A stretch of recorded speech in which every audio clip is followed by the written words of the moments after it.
I am Ferdinand Marcos, and I am the President of the Republic of the Philippines. I stand today on behalf of 110 million Filipinos. Hi everyone! Hello people and hello universe! Ayan, shoutout sa mga Marcos loyalists and supporters. Nakikita nyo guys, ang ating mahal na Pangulo nandyan po sa libingan ng mga bayani na kung saan ay dinalaw niya ang kanyang bayaning ama na si dating Pangulong Marcos Sr. Nakasama niya po yung kanyang mother na walang kakupas-kupas. Kung ano po yung aura niya noon nung naging first lady siya, siya rin hanggang ngayon, ano? At syempre guys, hindi nawawala ang mga nakapula, mga Marcos loyalists. And syempre, shout out sa mga Marcos loyalists na nanandyan at sa buong mundo. Ayan, hello po sa inyong lahat. At syempre, happy Halloween and happy holidays and happy All Saints Day. Mag-ingat po kayo kasi may bagyo tayo ngayon, si Leon, no? So dahil dito mga kababayan, makikita natin ang ating mahal na Pangulo na talaga namang nagbibiro doon sa mga nakapula actually, no? Ako, sobrang tuwang-tuwa. Kaya makita mo mga Marcos loyalists, nakaw! Hindi nyo po basta-bastang galawin ang puntod ni dating Pangulong Marcos Sr. Delikado ang mga taong may tangkang maghukay dyan. Baka mamaya, siya ang ibabaon dyan, mga bes, ha? Baka pupunta pa lang yung nagtangkang maghukay, alauna pa lang, nandyan na kami, ha? Kaya nga sabi ko, huwag nyo lang subukan dahil baka kayo ang maipapalit dyan. But anyway, mga kababayan, para sa akin, basta Marcos forever. And shout out sa lahat ng mga Pilipino sa buong daigdig. Ayan. So dahil dito mga kababayan, ang ating mahal na Pangulong Marcos Sr. Talaga naman nag-iiwan ng magandang bakas. Wow, napakaganda ng First Lady Imelda Marcos. Ayan, nako, talagang walang kupas. Beautiful pa rin, aura pa din, passionista talaga, no? Alam nyo, sabi ko nga, ang Marcos Sr. at ang Marcos Jr. Talagang nag-iiwan sila ng magandang bakas, magandang legacy, napapakinabangan ng mamamayang Pilipino hanggang ngayon.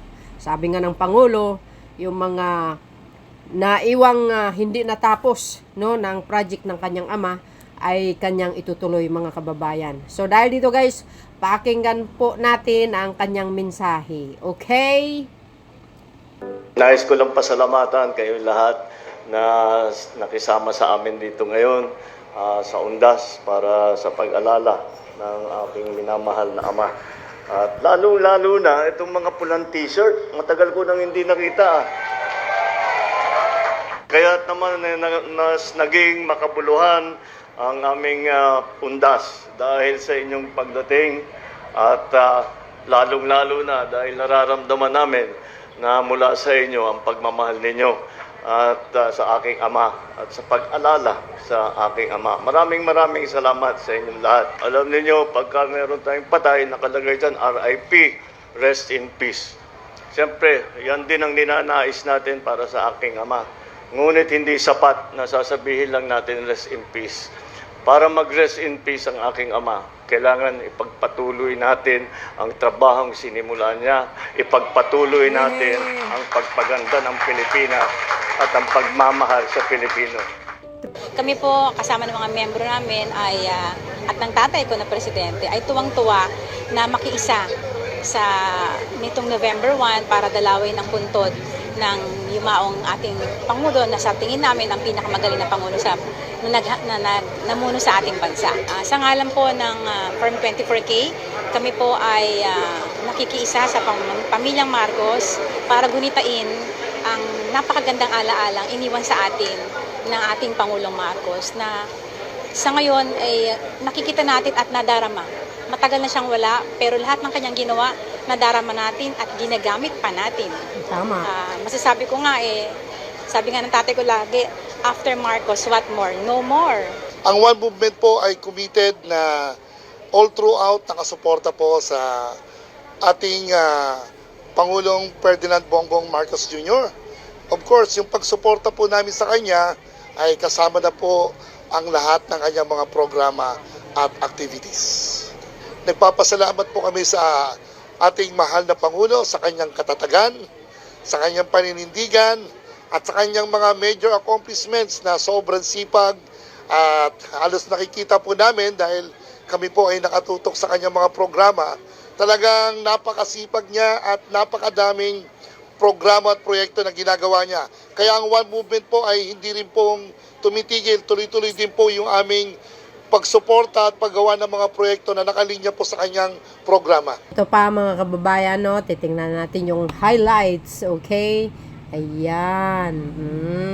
Oh, see? Talagang dami guys. So, mga Marcos loyalists, hindi po nawawala lagi yan. Oko? Talaga naman ang iba guys na talagang may edad na din. Oh, see? Talagang forever po yan. 1965. Alam nyo, pinanganak na guys ang Marcos loyalist. Kasi 1965 nag-umpisa ang first term ni dating Pangulong Marcos Sr. Yan. Yang mga yan, nandyan na yan. Hanggang ngayon. Kaya wag yung sabihin, ang Marcos loyalist na mas marami ang DDS. Wala naman loyalist ang DDS eh. Marcos loyalist ang mayroon. Ang DDS 2016 lang eh. Ito 1965 hanggang ngayon milyon-milyon nagkaapo, naapo na pa sa tuhod. Kaya masasabi ko lang siguro mga kababayan, talagang binuhat namin yan si dating Pangulong Digong sa Malacanang. Without the support of the Marcos loyalists, he cannot sit in the Malacanang Palace actually, no? Kaya wala kayong karapatan na sumbatan na kung hindi si Digong hindi na ipalibing ang ating Apo Lakay. No. It's a big no. It's a big no talaga. Why? Kasi po nung nangampanya si Digong, pangako niya po 'yun. No? Na ipalibing ang dating pangulo. Pero nasa kanya 'yun. Kung ayaw niya, wala namang problema doon eh. Kasi bakit? Nakatadhana na uupo bilang Pangulo ng Pilipinas ang Pangulong Marcos Jr. Yan ang lagi yung tandaan. At isa pa, kaya namin po binoto si Digong, yun kasi ang reason. Pangako niya kasi yun eh. Na maipalibing ang dating Pangulong Marcos Sr. Kaya walang karapatan si Sara na magsalita ng ganun. Kaya nga sabi ko, subukan niya lang. Baka siya po ang ibabaon namin. No? At dahil doon sa kanyang pangako mga kababayan, binoto namin po yan. At hindi lang po yan, at yan po ang utos ng korte. No? At saka isa pa, batas talaga yan. So yun guys, no? Kiniklear ko lang mga beshwa. Shout out sa inyo. See you again on my next upload video. Bye. And babush. God bless Philippines. Saan man pumunta ang Pangulong Marcos Jr., nakabuntot po tayo.